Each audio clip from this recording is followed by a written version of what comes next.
পাথর বোঝাই ডাম্পারের ভারে হুড়মুড়িয়ে নদীতে ভেঙে পড়ল সেতু।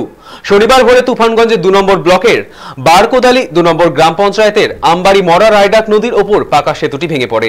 যদিও কেউ এই ঘটনায় জখম না হলেও ভাঙা সেতুতে আটকে পড়েছে ডাম্পারটি।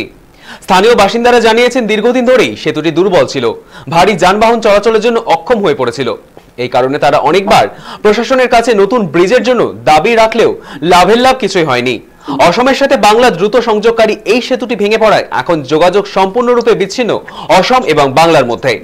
পাশেই রয়েছে আমবাড়ি বাজার, বর্তমানে সেই বাজারের সাথেও সম্পূর্ণ যোগাযোগ বিচ্ছিন্ন গ্রামবাসীদের। এ বিষয়ে স্থানীয় বিজেপি পঞ্চায়েত সমিতির সদস্য কল্যাণ বর্মন বলেন, এই সেতুটি অসমের সাথে বাংলার একটি সংযোগকারী সেতু। এই সেতুর মাধ্যমে খুব কম সময়ে অসমের লোক বাংলায় আসেন এবং বাংলার সাধারণ মানুষ অসমে যাতায়াত করে। ভোরবেলায় ঘটনাটি ঘটায় কোনো রকম প্রাণহানি হয়নি। যদি দিনের আলোয় ঘটতো তাহলে বড়সড় দুর্ঘটনা ঘটতে পারত। রাজ্যের মুখ্যমন্ত্রী বারংবার প্রশাসনিক সভা থেকে শুরু করে রাজনৈতিক সভায় পুলিশ প্রশাসনের উদ্দেশ্যে বলেছিলেন, গ্রামীণ রাস্তায় যেন কোনো বড় ট্রাক বা ডাম্পার যাতায়াত না করে সেই বিষয়টা নজরদারি রাখতে। কিন্তু সেই জায়গায় রাতের অন্ধকারে কিভাবে গ্রামীণ রাস্তা দিয়ে ওভারলোড ডাম্পার ছুটছে এখন প্রশ্নের বিষয় সেটি। এই মুহূর্তে টেলিফোন লাইনের আমাদের সঙ্গে রয়েছে আমাদের প্রতিনিধি দীপজয় বর্মন। দীপজয়, এই যে রাতের অন্ধকারে ডাম্পারের চলাচল, তার জেরে ভেঙে পড়েছে অসম বাংলার সংযোগকারী সেতু, কি জানতে পারছো কিভাবে ভাঙলো? একেবারে সৈকত, দেখো যে মুখ্যমন্ত্রী বারংবার নির্দেশ দিয়েছিল যে গ্রামীণ রাস্তায় কোনোভাবেই যেন ভারী যান চলাচল না করে। সেই মুখ্যমন্ত্রীর বার্তাকে বুড়ো আঙুল দেখিয়ে এই রাতের অন্ধকারে বেদারে চলছে এই বালু পাথর বোঝাই ট্রাক এবং ডাম্পারের উপদ্রব।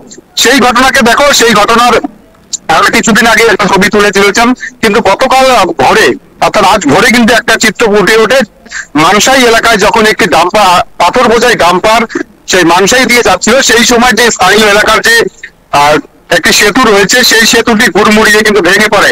স্থানীয় বাসিন্দারা যারা জানিয়েছে, দেখো দীর্ঘদিন থেকে সেতুটির বেহাল দশা ছিল। তবে স্থানীয় বাসিন্দারা গ্রাম পঞ্চায়েত দপ্তর থেকে একাধিক দপ্তরে বিভিন্ন সময় জানিয়েছিল যে সেতুটি সংস্কার করার জন্য, কিন্তু কোথাও কিন্তু সেই সুরা হয়নি। অথচ কাল যখন সেই ডাম্পারটি পাথর বোঝাই ডাম্পারটি যখন ভেঙে পড়ে, সেই শব্দে বিকট আওয়াজে কিন্তু স্থানীয়রা ছুটে এসে দেখতে পারেন যে ব্রিজের সম্পূর্ণ অংশ ভেঙে পড়ে রয়েছে।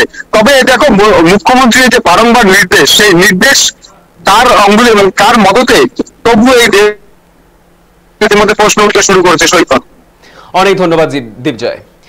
যেমনটা জানা যাচ্ছে, মুখ্যমন্ত্রীর নির্দেশকে বুড়ো আঙুল দেখিয়ে রাতের অন্ধকারে গ্রামীণ সড়ক বা রাস্তা দিয়ে চলছে পাথর বোঝাই ডাম্পারের অবাধ যাতায়াত, যার জেরে ভেঙে পড়ল সেতু। শনিবার ভোরে তুফানগঞ্জের 2 নম্বর ব্লকের বারকোদালি 2 নম্বর গ্রাম পঞ্চায়েতের আমবাড়ি মরা রায়ডাক নদীর ওপর ভেঙে পড়ে সেতু।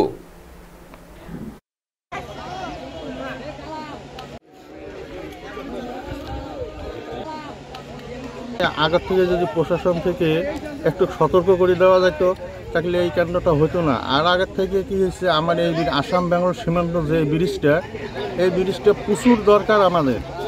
আর একটা আমবাড়ি বাজার আছে, দেবগ্রাম আমবাড়ি বাজার, এই বাজারে আমাদের যাতায়াত একদম বন্ধই হয়ে গেল।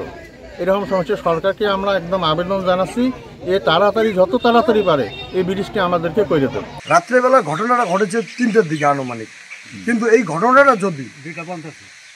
ঘটনাটা যদি দিনের বেলা স্কুল টাইমে ঘটতো তাহলে হয়তোবা এই রাস্তা দিয়ে একটু পরেই 10টার দিকে শুরু হবে স্কুলের ছাত্রছাত্রী যাওয়া।